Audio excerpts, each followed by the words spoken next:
So things are moving in cycles of attachment and detachment. And this cycle is so fundamental to life, so fundamental to the nature of reality we experience. Everything in our three-dimensional world moves in cycles. Everything. There's not a thing that doesn't move. That we have already established. Everything is moving. And everything that moves in cycles. Because nothing is really going anywhere. This perception of linear movement of time from past to the future is a complete illusion. It's a big circle. It is such a big circle that when you're walking on that circle, it feels like you're going on a straight line.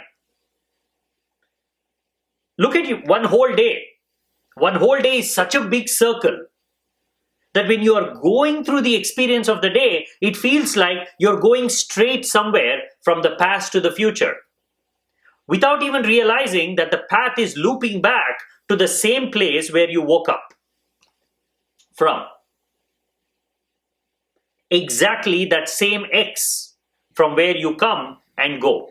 So every day, consciousness is playing with the world of thoughts and returning back to its totality. Playing with it and returning back. One day is not a small amount of time or phenomenon. One day is one complete cycle of movement for an entity that is attached to that movement.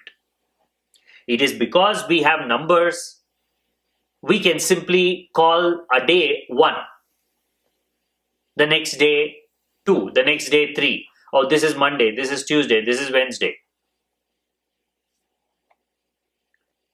Because we are waiting for a Sunday, all these days are just experienced as a form of waiting for this day. Our whole life is like that. We do not see the immensity of one day because we keep on waiting for that perfect day, that perfect experience. If we just step away from all that, if we remove Sunday, Monday, Tuesday from our mind and see one day as one whole lifetime, we will understand something about the true nature of who we are. The way we move, the way we interact with thoughts, the way we go back to a state of detachment.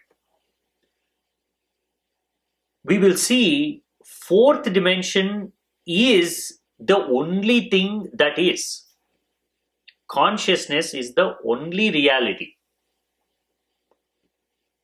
Our experience of life is a perceptual engagement in the world of thoughts. It is an experience. Living is an experience. Life itself is not an experience. Life itself is stillness. It is silence. It is totality. It is consciousness itself. Life form is a form of amusement. Form itself is amusement. It is movement. It is change. It is experience. Till we understand this process fully, it just feels like we are stuck in the body, stuck in our routine of experiences without a way to get out of it. And we keep trying to get out of it in as many different ways as possible. That is our world of movement. That is our world of change. It is individuals trying to break free. It's what we call an expression, creativity, love, joy. But in actuality, what we are wanting to experience is that place where we wake up from in the morning and the place we go back to. Because we simply cannot accept that that place doesn't exist. Deep down we know that's where we are coming from and that's where we are going. And if that is the reality, then it has to be there even during the day. Your state of sleep should always be there as a potentiality every moment. And you know this, every moment, anytime you want to sleep, you can sleep. Assuming that you don't have sleep problems. The state of sleep is not something physical that is sitting there. It is always there as an underlying structure of your daily experience of your life. It is because you are choosing to engage with thoughts. It is because you are choosing to do certain things. In that moment, you're not sleeping.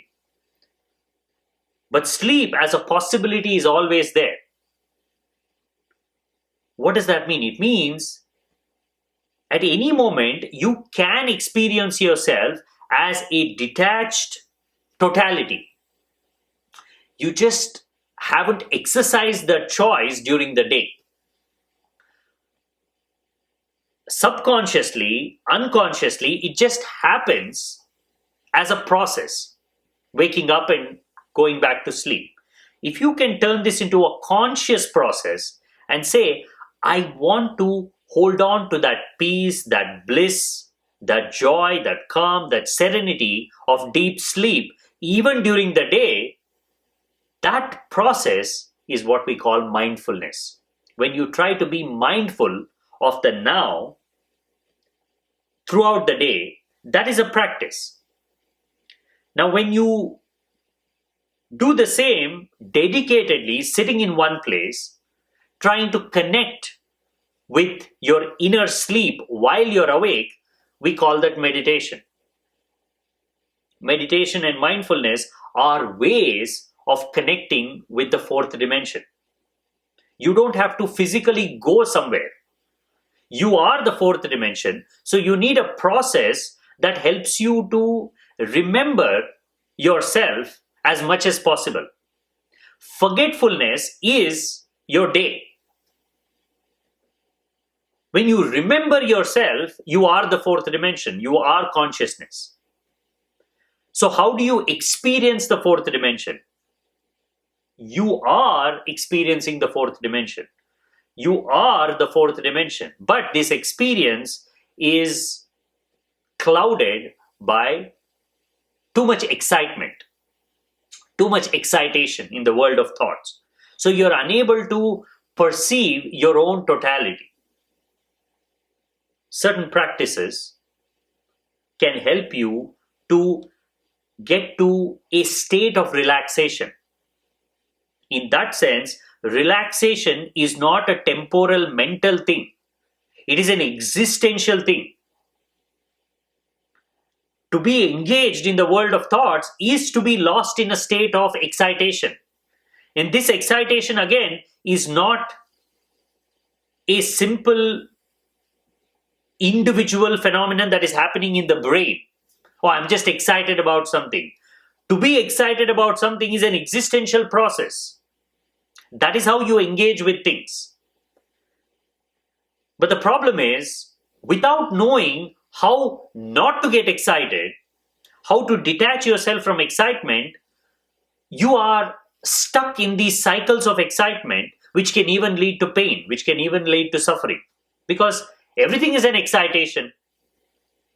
You might ask, well, if we are all just experiencing consciousness, why does consciousness experience pain?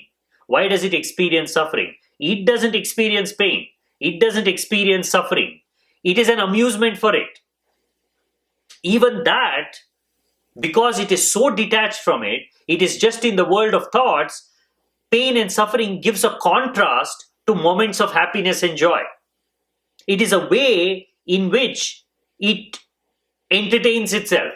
It sounds very cruel, but that's how it is. A moment of pain is the seed for a moment of joy. A moment of boredom is the seed for the moment of excitement.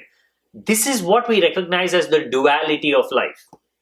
It is because we are attached to this duality, we don't have a choice not to experience pain, not to experience suffering, not to experience disease, not to experience sickness. We experience both. We experience moments of joy, we experience moments of pain. But if we can learn the art of detaching ourselves consciously, we will know how to exercise the choice to experience or not to experience something. Now, that is the ultimate freedom, to be able to say, I choose what I engage with.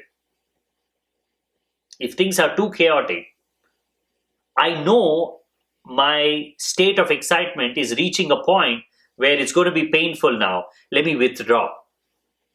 Let me just sit quiet. Let me go inward. Let me experience the oneness of consciousness. Imagine if you can do that. At any moment of your choosing, you can drop all your thoughts without any problem. Then, how can life be pain? How can life be suffering? Life is. Everything is an experience, because now you have a choice to experience or not to experience something.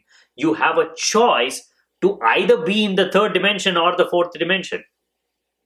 Our three-dimensional world is a world of limitation.